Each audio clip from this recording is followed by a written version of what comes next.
Al-Aqsa today, although Muslims also refer to this entire compound as Al-Aqsa, but specifically that building. And what Omar did was he said, okay folks, we got to build a mosque.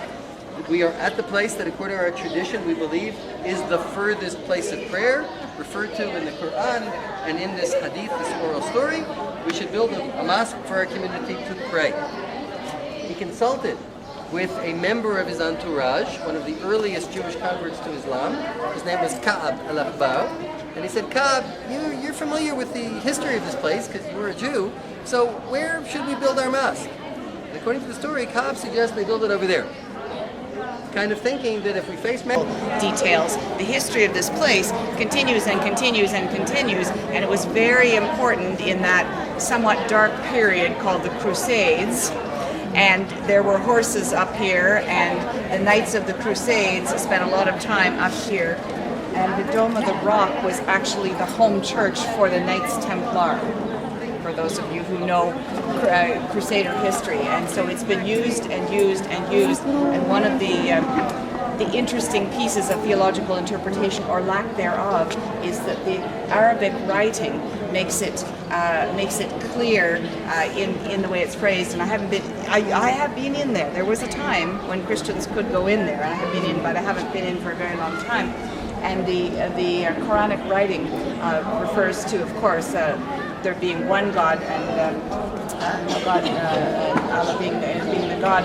But if there's an you can interpret that in a way that speaks to Jesus not being the Son of God, which is how Christians believe Jesus is, but the Knights Templar couldn't read Arabic, so the inscriptions stayed during their time, and so are preserved.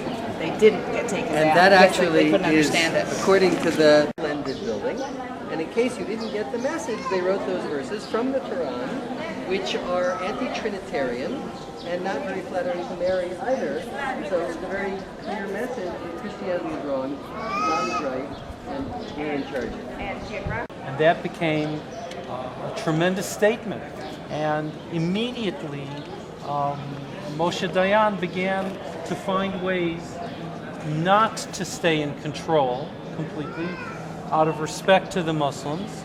And the religious community had not yet organized itself politically to demand control. And if it were today, it would be a whole different attitude on the Jewish side. How it would be received on the other side. Okay? Imagine you're looking at a good old-fashioned analog clock. 6 o'clock, 12 o'clock, the center is the Golden Dome. Okay? Where's 9 o'clock in the face of the watch? Over there. Okay? We're going to meet on the western edge at the 9 o'clock spot at 9 o'clock. Okay? Up to the Golden Dome and straight to the left. Okay? You can't quite see what's straight to the left. Go up to the Golden Dome and go straight. Frustratingly walked through some of it this morning when there is absolutely no time to stop for a second. If you glance to the right or the left, you will lose the group. Okay? But at lunchtime, there'll be a tiny bit of time for wandering and shopping. Very tiny. And I want to ask the group, what do you think? Tomorrow we will conclude our program by about the traditional issues. For those who were back early and heard Baruch explaining some of the contemporary politicization of religion, that was important and interesting. And anybody who missed it, we can tell you later. And everything that's religious has a political overtone, and almost everything that's political has a religious aspect as well. So those are some examples of that. And we'll see that in the church a little bit later. How much later? Do you want a coffee break? Yeah. Good idea. Most Americans need one. No? Coffee. No, now. I have to plan. You know us too well.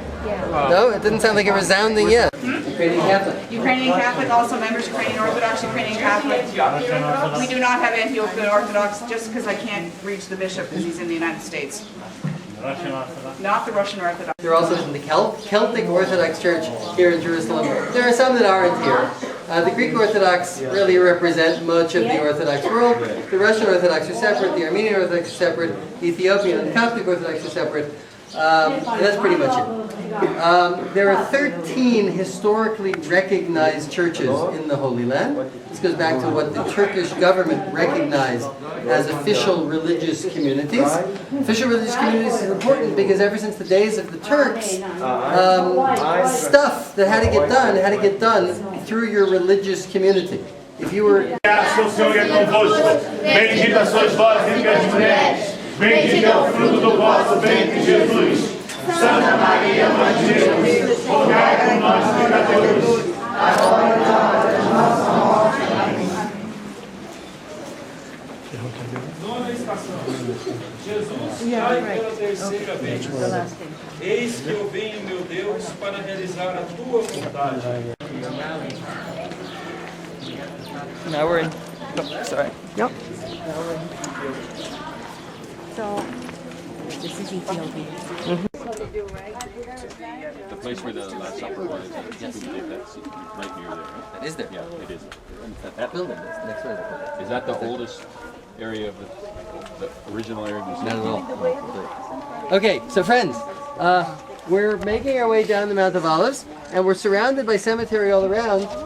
The ancestors of the Jewish people have been burying on this hill for at least 3,000 years, since the days of King Solomon by tradition. Probably Canaanites buried here even before that. But this is the necropolis, the cemetery of Jerusalem. Jerusalem is on that side of the valley, and the cemetery is on this side of the valley. Actually, the cemetery nowadays, for the last couple hundred years, is on both sides of the valley. The Jewish cemetery here, a Muslim cemetery up against the walls of the old city over there, because the Muslims wanted to be buried next to their shrine, the holy precinct. And there's a Christian cemetery in the valley. So everybody is buried here on one side or the other. So it's a name that is also a description. And in our prayers, we constantly read Psalms of David. In our prayers, we speak about the ultimate kingdom where David or David's descendant will be sovereign. We talk about God ultimately being sovereign in Zion. And it all goes back to the early years of David, who was chosen. And these are the words from the first book of Samuel. Now David was the son of an Ephrati from Bethlehem in Yehudah, named Yishai, who had 3 sons. In the days of Shaul, the man was already old and advanced in years. The 3 eldest sons of Yishai had followed Shaul to battle. They were Eliav, the firstborn, Aminadav, and Shammah. David was the youngest. The 3 eldest followed Shaul, but David went back and forth from Shaul to feed his father's sheep at Bethlehem. Yishai said to his son David, "Take for your brothers an ephah of this parched grain and these loaves, and carry them to the camp to your brothers, and these cheeses to the commander of their thousands. See how your brothers fare, and bring some token for them." Now Shaul and they and all the men of Israel were in the valley of Elah, fighting with the Philistines. David rose early in the morning, left the sheep with the keeper, took the provisions, and went as Yishai had commanded.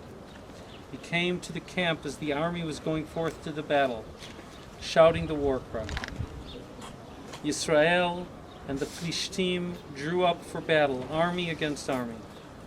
David left the things in charge of the keeper of the baggage, ran to the ranks, and greeted his brothers. And as he talked with them, the champion, the Philistine of Gath, Goliath by name, came up out of the ranks of the Philistines and spoke the same words as before. And David heard them. And all the Israelites, when they saw the man, fled from him and were afraid. And they said, "Have you seen this man?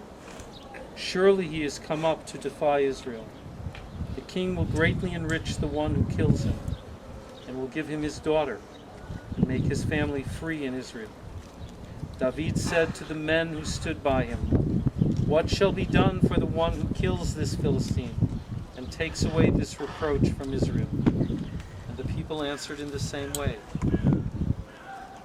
His older brother Eliab heard him talking to the man and was angry against David. He said, "Why have you come down? With whom have you left your few sheep? I know your presumption and your heart. You've just come to see the battle." And David said, "What have I done now?" It was only a question. He turned away from him, spoke in the same way, and the people answered as before. And as we know, David went to battle. And in the end, David triumphed over Goliath. And then we're told that when David had finished, that at that point, Shaul says to him, "Whose son are you?" And David answers, "I am the son of your servant Yishai from Bethlehem." And to this day, in our prayers on Shabbat, we speak about David ben Yishai, David the son of Jesse, Mishichecha. May he be the ancestor, God, of your Messiah. And so for all of our traditions, David is dear and beloved, and serves not simply as the one who divides, but also as the one who brings us all together. To present the fact that Jesus is in the line of David. This is said over and over again in the Christian tradition. And when we go to, in Hebrew, Bethlehem, those of you who don't speak Hebrew as well as the rabbi will know that as Bethlehem. And so you remember the Christmas narrative about going up to the city of David. Jesus must be born in the city of David in Bethlehem. That's very important in the Christian tradition. So then, fast forward quite a bit. Remember, we came down the Mount of Olives. We walked down. As Jesus and his disciples walked down the Mount of Olives, they were coming to Jerusalem to celebrate the Passover in the Jewish tradition as Jews. And in many of those stories, you'll be familiar with the details where they tell certain individuals to go ahead and make the preparations, because all of these preparations had to be made. So in the tradition, the room that we were in downstairs, that lovely one that people liked so much with the blue windows, that has clearly been used in many ways, and we've heard the history and we've heard the challenge of the prayer in this place in recent times. But the tradition is that that's the room where Jesus celebrated that last Passover supper with his disciples. And we have numerous accounts in the New Testament of what that was like. Here is one of them. When the hour came, it made me think, Robert, of your phrase. When the hour came at that time. When the hour.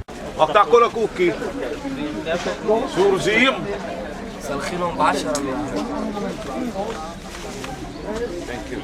I am Laksini.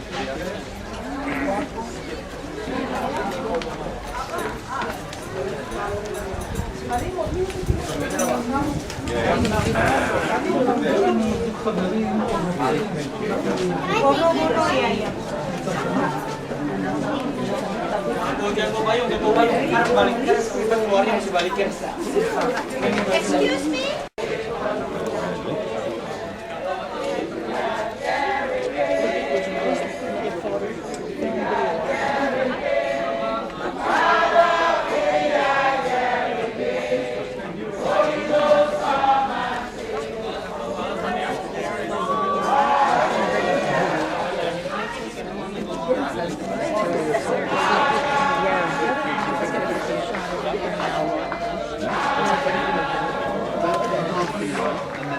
I'm going to show you a tomb, which may be the tomb where Jesus' body was put.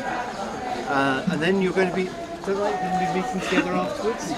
We're going to have a spiritual moment at the end, yes. Right, we've set aside a room for you for that, so I'll show you where that is when we go past. Restrooms when you need... Like it was in harmony. It was very pretty.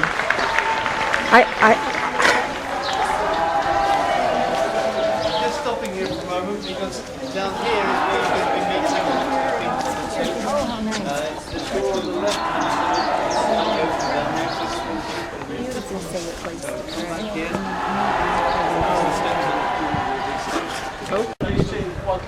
There's two places in Jerusalem that commemorate Jesus' death and burial and resurrection. The traditional site is the Church of the Holy Sepulchre inside the altar. Have you been there? Yes. You have. Good. Well, that could be the place where Jesus died on the cross. But we have a number of people who think that maybe this is the place where it happened. And what started them thinking about this place is the cliff face behind me. And what they thought were like the features of a skull in the cliff face. I have an old photo here taken from the city walls more than 100 years ago. Gives some idea of what they were looking at back then. And you can make out eyes and a nose and a mouth. Eyes and nose and mouth. You can't see the mouth anymore. The ground is very uneven.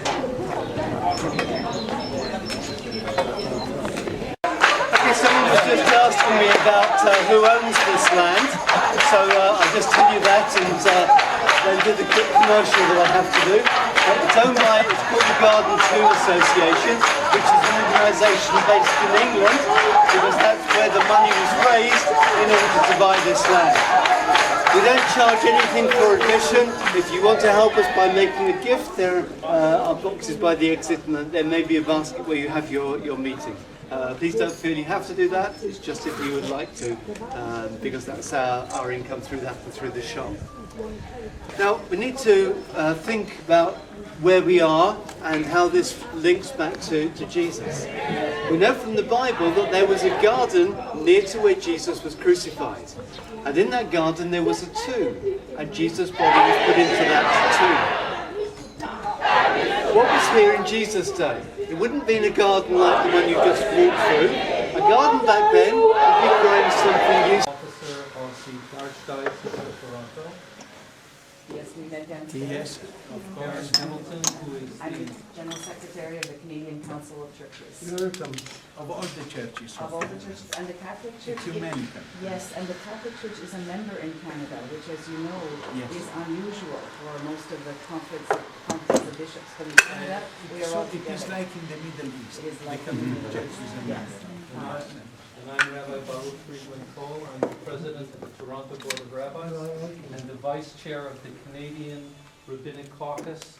Oh, Canadian Rabbinic Caucus of the Center for Israel and Jewish Advocacy. Oh, welcome. It is an honor to welcome you together.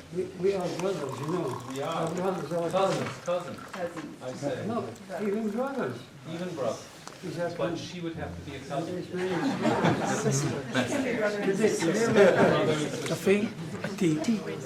In his mosque, in his home. But he gives me the joy to do that, but together, of course.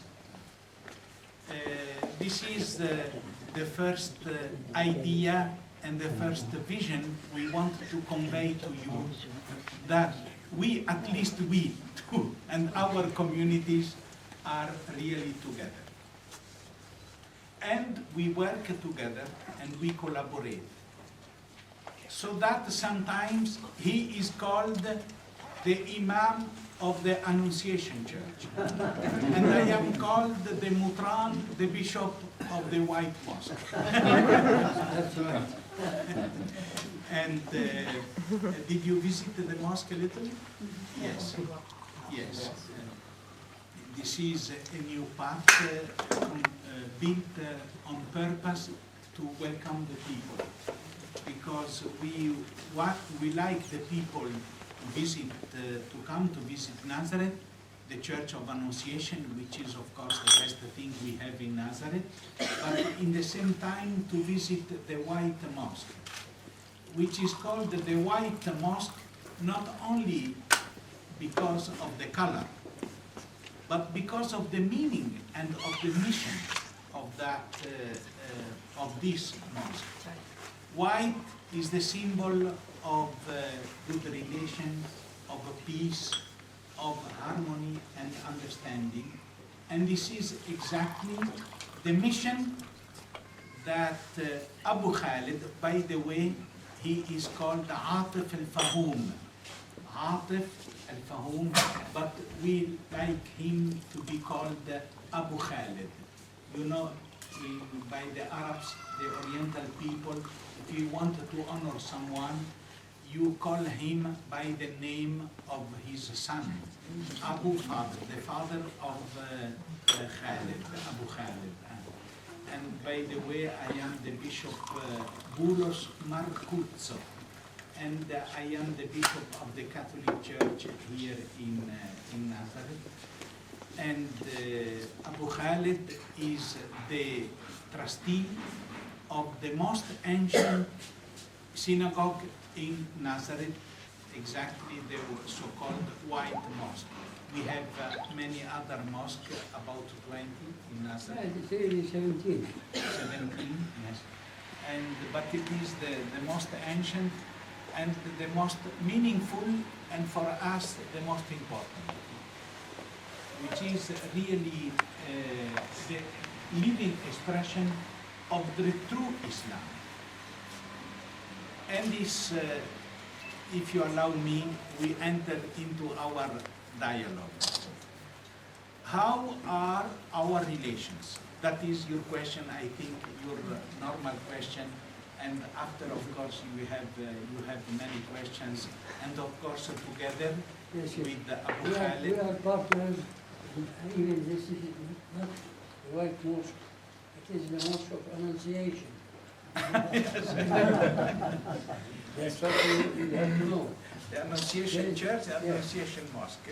Here, he told me that this is the White Mosque of not of color, it's of purity, of chastity, of piety, of happiness to all the people of the world, for serving all of them equally, not differentiate between anybody, white and black, red and yellow. It's all, we have the same blood here. We have the same blood. We have to feel with others as good as we can, because we want to live, not to damage each other, not to destroy each other. There is a big troubles happen today to let all the world, all the people of the world think that Islam is a dangerous faith in the faiths. Islam is the most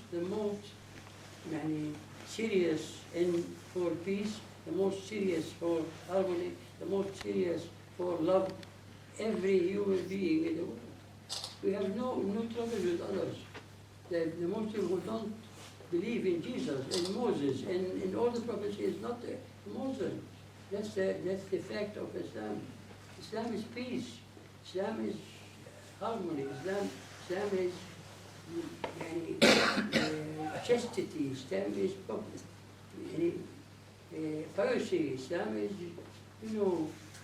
how the most we can deal with others in a better way, in most friendship, most trusty, most, that's what Islam knows. But today, there is something very, very not clear about Islam. This is a part of the policy of the big powers in the world. This is what we are in a big trouble today, what we are suffering of this bad policy. It's a new war about Islam in a new way. It's decorated, it's made by those who are devils, not human beings, to destroy humanity through letting all the world think that Islam is a danger faith to the human beings. Islam is better. Islam is what you see here. This is what Islam is. You have to know. We love every human being. We want to be in good relation with everybody. Islam stayed in Europe 800 years, in Spain. It did oblige any Christian to be Muslim or any Jew to. They were together. What happened after that was, it's very, very, very,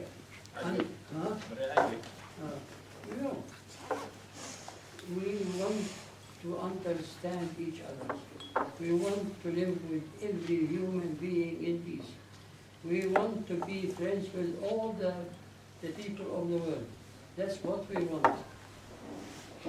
Islam started to be backward when they end the allies of Islam when they drove out the communists in Afghanistan, when there is no communism anywhere. They start to make another monster after the monster of communism. They made now the monster of Islam. That's what they did. That's not fact, not fear. We have to change our ideas about what they are doing today. They are destroying all of us, not Islam. At the end, they destroy Christianity and Judaism.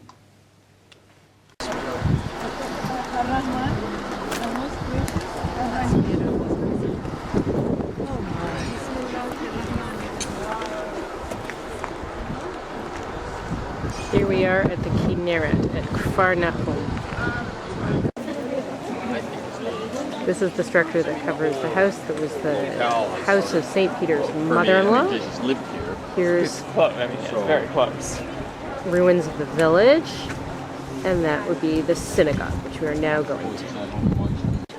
So here we are at the synagogue in Kfar Nahum, also known as Capernaum, which was an important site to Christians and comes into the story of Jesus and Peter. And now we hope that Rabbi Frydman-Kohl will give us a little bit more of an explanation. To the synagogue, about which we will talk in the bus. Notice that it has seats. Dina and Fred are demonstrating for us that it has seats. Okay? And the only thing that I'm going to point out that really you need to see here is where's the entrance to the synagogue? There. You walk in, no, it's there. That's a big, fancy three-gate entrance, right? This is the back door. Okay, this is for the rabbi to escape if he gives a bad sermon. But over here, we don't know that there were rabbis. Jesus was a rabbi. But that's the entrance, and that's the direction in which we pray. That's the direction in which they would have prayed, because Jerusalem is down there, facing to the south. Which way do you turn to pray? Jerusalem. Like we said at the Western Wall, we always pray towards the Temple Mount, or if we're so far away, just towards Jerusalem. All right, so that direction is the direction of prayer, right? And one tiny tidbit, there's no furniture in the synagogue. There's no furniture in the synagogue because, well, we don't know. Think about it. We'll talk about it on the bus. All right? The committee couldn't agree. What's there normally in a synagogue? A cupboard where you keep the Torah scrolls? Yeah. No furniture in the synagogue. All we have is barely benches. Okay, wonder why, how could you have a synagogue that doesn't have a cupboard for the Torah scrolls? Well, if it was wood. Think about it till we get to... and the design is a basilica design, which I know. migrates over from the synagogue into the early church. Right. And at some points, look at the capitals, and you'll see the capitals are the tops of columns. You'll see designs. Some of them on the outside are magnificent. And this is not the synagogue that Jesus would have frequented. We'll talk about that in the bus. Suspense. We'll talk about it. Speaking of the bus, we were just heading to the bus. Here we are on a hilltop at Bethlehem Fair Trade Artisans. We're waiting for the recess at the Sisters of Miriam to end, so it gets quiet enough for us to actually talk. And here's a magnificent vista I was going to do it and then over the hills of Bethlehem. Maybe you didn't have your money right there. No, you have to be ready. Well, I looked around. Because of the mission, we have been formed to serve. Our mission was to reach out to the men and women producers who work with handicraft, Palestinian traditional handicraft, to be their eye-opener about their rights and to be their eye-opener for marketing their products to the international market and also through the fair trade channels all over the world. So we reach out to them, we study their cases, we visited them at their homes to know more about their needs and to really, in order to stay unique and remain unique, we asked them what is it that you are looking for that until now you have not been, nobody has even supported you with. Of course, all of them, number one said, please sell my products. This is really the number one need Sorry, I am have my back for you. No, I can stand also here. And number one was, please help me sell my products. So after studying the producers, today we are an umbrella for 130 olive wood and mother of pearl producers. We are an umbrella for about 50 women cooperatives from all over Palestine. And women individuals, they are countless really. Every day somebody knocks on our door and brings us their stuff. Please, they read the word in Arabic, fair trade. It's the first time. What is fair trade? So when they learn, they think, okay, there's something where I can really learn more about my rights as a producer, as a woman working hard at home to support the husband because he cannot go to Israel to work because of the separation war. So she's finding herself that she needs to really think and do something to support her family. We also work with about 6 handicapped groups, special needed groups. And you will see afterwards, we will walk around here and also downstairs, where you will see some of the work of those people, of those women, of those carvers. So the idea, we also support the producers really not only with selling their products, we like to develop their products in order to meet the standards of export, especially the women and embroidery. The embroidery, they are stacks and stacks and stacks, and they do pillowcases with so many, lots of embroidery where it's expensive because it takes a lot of material and it's also time consuming. So we try with our designers to develop with them something unique, nice. You don't need to embroider the whole pillowcase. That's just a small design. So I can help you sell it. It will cost less raw materials and also less time, so you can make more and try to sell you more. English languages for most of the producers is a barrier because they are actually shy and they don't mix with a lot of the internationals. They are in their workshops the whole time working. So we try through Bethlehem Fair Trade to introduce you to the producers, not only to buy the product, because when you meet the producer and see them at work, you appreciate the work they are doing even much more. So meet the producers, who is behind these beautiful things. You go to the souvenir shops and there are stacks and stacks of products, and you buy them. But really, you don't know who made them. And once you know who's behind this product, then you do appreciate the value of this gift that you have bought and taken back home with you. Of course, you coming here is when you leave, when you go back, and then you take our voices with you. I'm so glad that you are with 2 wonderful people, your guide and your host, Holy Land Trust, because I think it's an eye-opener for you. I will not explain to you many things about the political situation. I'm sure you will meet with other people. But for us, because we care for the producers, we are trying to create sustainability. And through the great support from our international donors, last year and the years before, it's been wonderful. We have achieved to give English language to the producers through Bethlehem University. We have achieved to give them computer. You know how happy they are after the course is finished? That they have emails. That now, Yasmin, sending them emails. We have an order for them. We don't want to waste their time to come here because their time is very valuable in their workshop. So we send them an email, so they are happy to even have an email and to know how to use the computer. And at the same time to learn how to Google, look for products similar to yours and try to be creative. So it's development and support and an umbrella for really many different producers. We bring from abroad. Actually, our website is becoming a hit to many. And I hope that you have on your list our correct website, because last time Holy Land Trust had our very old website, does not exist. Please check the website before you leave, that you have the correct website. I'll check your Is that program. The one on the sign? Yes, BethlehemFairTrade.org, yes. We export, so we get many volunteers from all over the world. And those volunteers, they each have a specialty. They go through the website and they say, okay, I'd love to go and volunteer. They send an email and say, I am a designer and I see potential. I can create and change some of the products that you are. Can I come in for a month or 2? And they pay their own way and they come here. We just facilitate a home for them to stay. and they stay and work with the producers directly. It's very special because they don't just sit in the office, they are within the work and they meet the women and men producers. We have two, we displayed for you really for the last 2 months. We have two volunteers, one from Germany and one from Latvia. They are both designers, I mean from different countries. They came at the same time and they've been working with a handicapped group called Oasis. They work with the recycled paper. Really, I've seen this abroad, the recycled paper as gift wrapping. So they have done designs with them that I think we will hope to write a newsletter and to bring the attention to this group.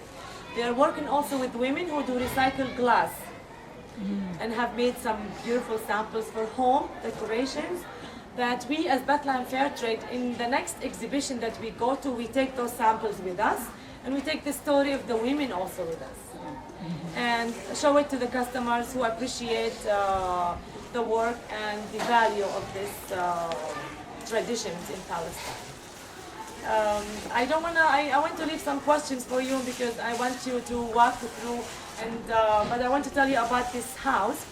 This used to be a deserted home that nobody has lived in it for a long time. They immigrated, some families are abroad, there are families here, but they built the house another place.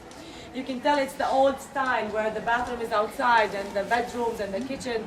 It's not like today's homes, everything is inside one roof. So the first year we worked, it was like a study.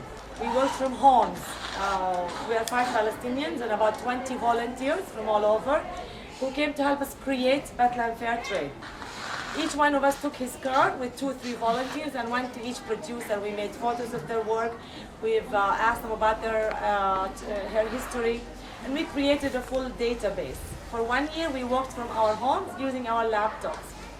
Then it is time now to move a step further and find premises where it can be a place where the producers can come and meet with us. So we have applied for this house through the Swedish International Development Center and the Bethlehem Heritage Reservations. You agree with the family, I would like to rent your house. We will renovate it through CEDA. And the cost renovating was $140,000. You apply, you fill in, many people apply for the same house, but of course you need to prove to them that you are working for the community and you are not a private business. Otherwise they will not give it to you. And of course we are blessed and we did receive this home. And since then, they're very unique and very special for a new organization is we get it 10 years, we don't pay any rent. So after the 10 years, we will start paying rent to the owner of the house. But because they give you the 10 years for free of rent to help you build your business, to help you build the organization and to be strong. After 10 years, then we start paying rent to the owner. And hopefully maybe we can buy the house. We'd love to buy it and keep it as it's in a great location. And also, but someday maybe we will try to buy it. But not, at least for now, we have 7 more years to go and we don't pay any rent. I want to tell you about some stories. We're trying also to eliminate the immigration of the producers. The producers sometimes barely make it throughout the year. They do have work. They sell their products through our organization. They sell their products to the souvenir shops. And they sell some export on their own that are well established.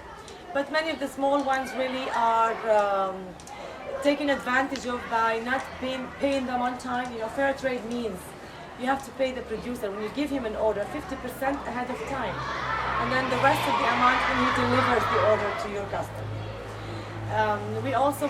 We agree together on the price. You know, there's transparency between us and the producer and the customer who also buys this product. At the same time, sometimes if they need support, like by buying a small machine, we don't have like a big win where we can buy them big machines. A small machine that costs between $300 to $500, then we buy it from him. We don't take money. Each order he has, we deduct every time $50. That way he will not feel it. He will have the machine, but because it's learning of contribution, he also has to contribute towards also supporting his business to survive. I want to leave questions. Osama, I think I will not go into politics because, I wanted to talk about the immigration, sorry. We have about, the Olive especially, it's located in the main areas, Beth Tzedec, Bethlehem where we are, and then Beit Jala city. These three cities are really like 60% of the families depending on the handicraft sales. During the second Intifada between 2000 and 2005, of course, the Nativity street where you walked, it was deserted, it was empty. We had such bad memories of that time. And the producers, of course, the products were stacked in their shelves. Many who has families abroad has really just closed their home and their workshop and immigrated. And at the same time, some consulates have really facilitated giving them visas in order to leave. This was like for a time, Shah Osama, for a time. I mean, the consulates even gave visas like they never did before in order to, yes, for a period, but I'm talking about that period. We are trying, as Bethlehem Fair Trade and other organizations that work with fair trade, that these producers must reopen their workshops. It's a tradition. And because many of them, their children are educated and really are not interested to continue their father's business, but many are still interested. Very young people are really now taking over their families' workshops. And you see, it starts from the ancestors. So it's not like a big business. It's the father, the mother, the two sons, the daughter, the neighbor also work together in order to build this workshop and be able to survive also. Okay, some workshops last year we've supported by, we sold for them large quantities, but some producers we've sold very low quantities. Of course, it depends not on me, it depends on you and you and you, because you are the one who decides which product is of interest to you, which is not. So we are sometimes those producers whom last year were not sales the greatest, we try to highlight some of their products and we try to give them something new to create in order to fit into the market that we are working with. Thank you very much for coming, and I hope when you go back you'll have lots of people to share with your stories in Palestine and Israel. Yes, please. I just wanted to ask, in the more commercial gift shops, like in the hotels, like we were at the Grand Court, would they have been dealing with the producers fairly? The more gift shops that we might see, I just didn't think that it would be fair trade to buy there. I didn't know. You know, this is how you believe. Okay, the souvenir shops, as even Osama knows, we don't get many groups here because we don't give commissions, and he refuses, of course, our friend to take commission. Right. Because he knows we are fair trade and we sell we add a small percentage. So the first group comes here with a guide and we don't pay him commission, he never comes back. So we don't see him again. Yes. So the groups that we get here are solidarity groups who believe in fair trade and who know the organization and tell each other. I mean, my Israeli friend, my Jewish friend, Henry Karls, who introduced me, Henry has been a supporter for 13 years. And he brings, the groups come here and they say, we'd like to go to Bethlehem Fair Trade. Yes, so we do what we can. Want their cut. Right, exactly. From Canada? No, Swedish International Development Center. Sweden. We have a SID. Not anymore. Yeah, they are everywhere. They are a development organization. Yes. Yeah. Yes. And also, I would like to share with you a project that also, you are living in Palestine, and maybe I was never a political person, but I was always a human person. But at the same time, you can never ignore politics because you are living here. This morning on the news, my daughter woke up and wants to go to the university in Bethlehem. She says, Mama, there is no university because somebody was shot and killed at the bridge yesterday. A young person coming from Jordan to Palestine, he's a Palestinian. So they closed. I mean, of course, the Israeli claimed that they have, he tried to steal a gun. No way anybody can come closer to a soldier at the bridge. I've been there. So, but this is the life and situation. My daughter woke up this morning and there's no university, although she has an exam. She was prepared for it. Then she said to me, Mama, I want to go to the demonstration. So you know what I told her? I said, don't go. It's a waste of time. I wasted my many years for demonstrations and I don't feel they bring any more. Sorry, Osama. Oh, yeah, trust. But I mean, I just feel like the political situation needs to be turned over 360 degrees. It's we are living here. I mean, I wake up every morning, I get dressed, and I come to work. I even put makeup. I look happy, but deep inside, we are not happy because this situation. I'm leaving to Italy next week. I'm one of the lucky people. I consider myself very lucky because I get to travel because of my German passport from my husband. That means many never even been to Jerusalem since the wall was built. I mean, when I say I'm going to Italy, you know, all my friends say, oh, they are jealous because, you know, they don't even go to Jerusalem. You need special permits. Last Sunday, I went to Jerusalem for a meeting, and of course, my international friend, she was with me. She wants to walk with me. She said, I want to see how it feels to walk through the checkpoint. And I said, fine, you know. And of course, me and her passed through the checkpoint 10 times. Something is ringing with me. She let her go because she's international. Something, I mean, I didn't know. I mean, I have nothing that rings. Usually, I know the checkpoint. It turned out to be that in my jeans, there was like a pin here, and it's because of it. And I said, you know, but I mean, the line was behind me already delayed, just because and I said, why don't you come and just search me like this? Until I didn't ring, and I said, okay, I knew it was this, and she said, okay, then you can pass now. But then I said, I am lucky now, because I mean, it took maybe 20 minutes, but some of the women, the Muslim women who are really covered up and have a pin here or a pin here to cover themselves, it takes hours. And I remember one time I was behind 2 hours, and I tried to help this lady, and the soldiers just screaming at her, you know, I mean, move it, but she's the woman, and she doesn't want to take off her veil. You know, there's no respect for her. She's screaming at her, and these are things that they are daily now. We are like, it's not that we accept them. We have to. We are forced to accept them because there's no other choice. I mean, I can scream like this young man this morning at the bridge. They said he tried to take a gun and they shot him. About 2 months ago at the checkpoint, the container checkpoint, they claimed that this young man, he wants to give them his ID, that he had a knife in his hand. They shot him in his head. A very young man who was just 2 weeks married. But these things you don't hear about. You don't hear about it because this is the daily life here. And you get frustrated every time. And we hope that things has to change. They cannot remain that way. Now I am not worried about myself. I'm worried about my 2 daughters who will soon graduate from Patel University and need to find a job like thousands of other young people who will try to look for a job. And that's why immigration among young people, they cannot go to Jerusalem anymore to work, to look for a job inside Israel. Nobody will hire them because of the complications. They need to get a permit to cross the checkpoint every day to work.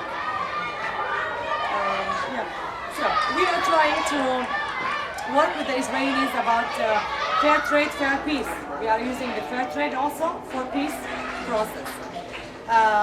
Through handicraft. We are creating a product done by Palestinian women working under an Israeli umbrella. They are from 2 Palestinian villages inside Israel, and our Palestinian men and women. And this product is not the unique about it is that we signed together. The Israeli, our Jewish partner, have signed that they want to stop settlements and they want us to accept each other and to live both in dignity and to have freedom and rights equally. So this message is on this project. We are trying to really promote it all over the world. We started with Italy because Italy is supporting this project. This year we will start to promote it all over the world. And hopefully also in Canada through a contact we have Richard Newland. It's a Dunsburg church that buy every year from us, and he's taken now samples to tell people about this product, and hopefully we'll get more sales. Thank you.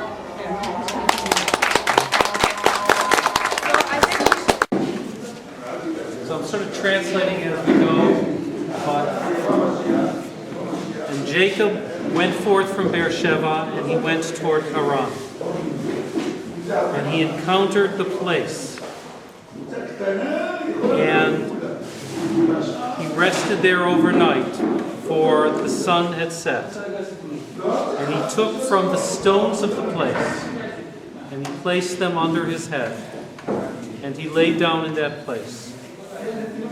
And he dreamed. And behold, there was a ladder that was rooted in the earth, and whose head reached the heavens. And behold, there were angels of God going up and going down. And behold, the Eternal stood above him and said, I am the Eternal, the God of Abraham your father, and the God of Isaac.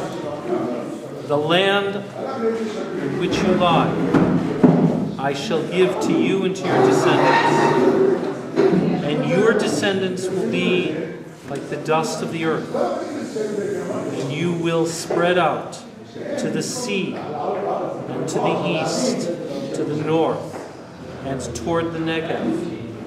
And through you will be blessed all the families of the earth, and through your children. And behold, I shall be with you. I shall guard you wherever you will go. And I shall return you to the land, to this land.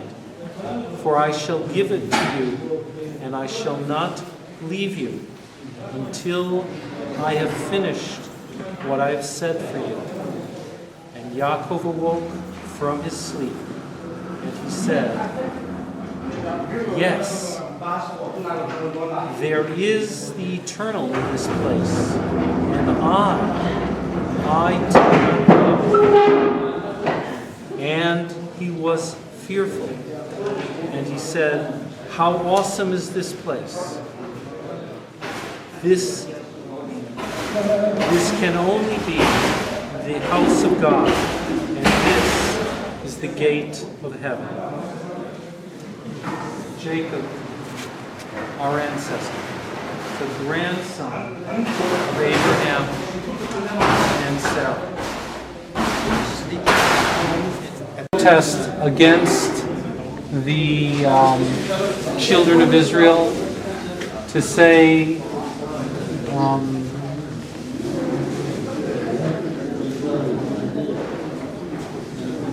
that you don't deserve them.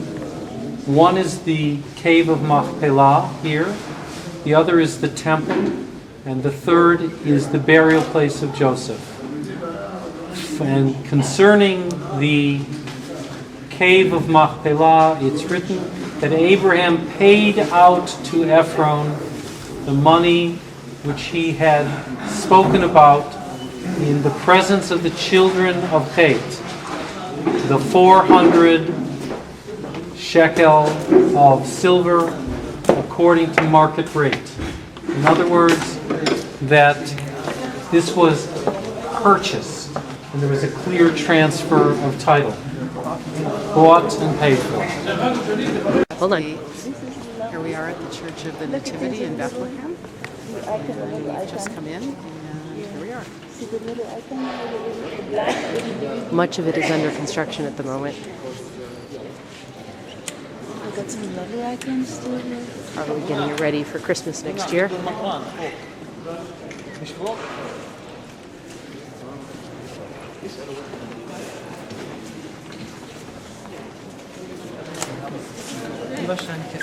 Our group, other groups, people of all faiths.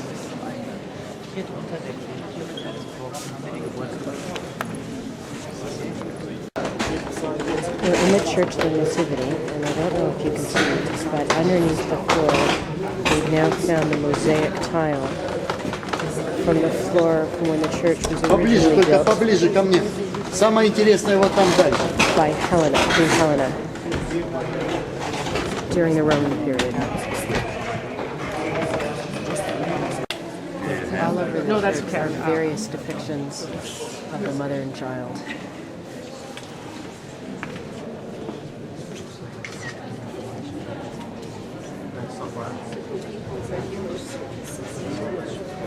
This is a Greek church. There's the scene from the manger. Here we are in the Church of the Nativity. Mother and child with items. So I'll read you something. This is the burial site there. Abraham Avinu. Can we get it? We'll just go. And the Eternal said to Avram, "Go forth from your land, and from your place of birth, and from the house of your ancestors, to the land that I shall show you. And I will make you there into a great nation. And I will bless you, and I will make your name great, and you shall become a blessing. And I will bless those who bless you, and I shall curse those who curse you. And through you, all the peoples on the earth shall be blessed." And Avram went, as God had said to him. And he took Lot with him. And Avram was 75 years when he left Haran. And Avram and Sarai his wife, and Lot his nephew, they all went together along with their property and with the souls that they had formed in Haran. And they went forth to go to the land of Canaan. And they came to the land of Canaan. And Avram went back and forth in the land until he came to the place of Shechem, until Elon Moreh. And the Canaanite was then in the land. And God, the Eternal One, appeared to Avram and said, "To your children I will give this land." And he built there an altar to the Eternal, who had appeared to him. So now this is Abraham.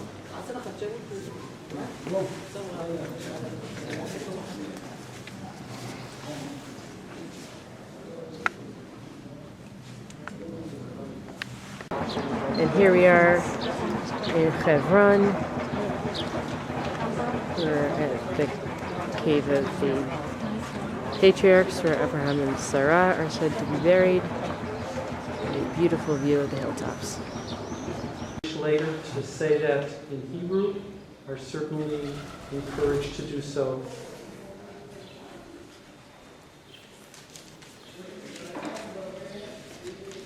Right with you if the women are still here with you? I couldn't hear? Okay with you if the women are here with you and not... This is going down into a grotto beneath the altar in the Church of the Nativity. Lanterns. And to have him as a Shabbat guest. Very nice. Lots of veneration.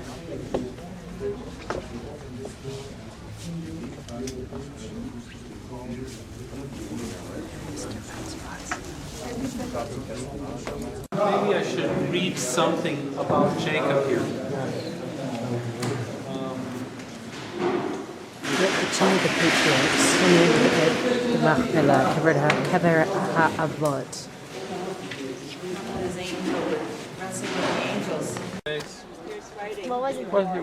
There's a Magen David, which wasn't a Jewish star, says Rabbi Frydman-Kohl. Here is a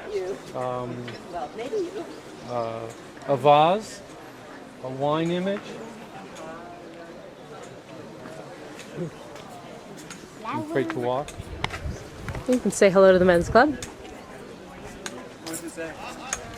It says... I mean, isn't this a Roman? I can't figure it out. I mean, it's... I don't know. No. This is very interesting. Here's a menorah. Oh, there you are. Oh, and here's the tabernacle. Right. That's a very famous picture. Is it? I used to see that all the time. Is that a menorah? So there's a menorah up there, but that's the tabernacle. It's And there's the very Mishkan. famous carving. Or at least... You know who did that, man? Apparently thought it was very, very interesting because humanity has spent so much time here. What we see here is one of the earliest congregations in the history of Christendom, apparently, gathering at what was preserved, the memory preserved the notion that this was the home of Peter's mother-in-law. It makes for better jokes when it's the mother-in-law. Right. And so what we have here is a domus ecclesia, a church in a home. Not a building built to be a church, but a church of a home of an important person turned into, or at least its site, turned into a church. And what goes on here is that there are several stages. First, it's just sort of a little kind of memorial. The community gathers here, and then it gets larger, and they build a real church on the spot. And then you can see here, even without an archaeological eye, that there's an octagonal structure here, right? So that's clearly a very deliberate, planned type of creation. Originally, they were just neighborhoods here, just the warp and the woof of streets that went left and right and up and down. And of course, all that is disturbed when they create this big church here. But there are neighborhoods over here to your left, and the neighborhoods over there. So you can get the feeling that we're in a little town. The water is very, very close. It's a fishing town. And in the distance is the synagogue. All right, so that's all we're going to say. We're going to go right to reading from the gospel. And if, when we're done with the gospel, we run, we can also see the synagogue before we go back to the bus. Okay, ready? So, from the gospel according to Mark, Jesus heals many at Simon's house. As soon as they left the synagogue, they entered the house of Simon and Andrew with James and John. Now Simon's mother-in-law was in bed with a fever, and they told him about her at once. He came and took her by the hand and lifted her up. Then the fever left her, and she began to serve them. That evening at sunset, they brought to him all who were sick or possessed with demons, and the whole city was gathered around the door. And he cured many who were sick with various diseases, and cast out many demons, and he would not permit the demons to speak, because they knew him. Come from this absolutely gorgeous garden to this lovely and cozy setting with the artistic chairs in the center. It's cool. It's cool. It's cozy. We thought we would take some time, short time, to read some of the texts about the crucifixion and the burial and resurrection of Jesus. We didn't have the opportunity to do that If you step in, maybe I can sit here. Okay, you are very welcome anytime. I'm pushing anyone. There aren't any more of us. We didn't have the time in the other location to read the text, and it was very noisy. And it was very, very noisy. And that's part of the challenge. And just before we begin, and Robert is going to begin with a little bit of an introduction and a reading, and then we have several people. Damian is going to read, and Fred is going to read. But I just wanted to add to some of the explanation that the Church of the Holy Sepulchre was outside the walls at the time. So that detail wasn't thrown in, but as many of you have been saying, it's really about the spiritual imagination. And for Christians, it's about the proclamation that he is not here, he is risen. And that's what this is all about. Surrexit non est. Sorry. Carry on. What did you say? I said it in Latin, that's all. What did you say? Surrexit non est. He is not, in Latin it goes the other way, but he is risen, he is not here. That's what Marilee just said. And so Robert, if you could begin, and he's got a little bit of an introduction, and these are texts. There are many, and many of you know this, many varieties of the story that agree in many details and disagree in some in the four Gospels in the Christian tradition. And we've had some conversation about which. How did I not know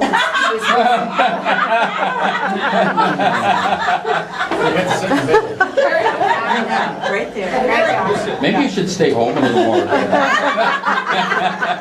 One of them mothers. She's lost her son. His name is Gavin. That is very funny. Yeah.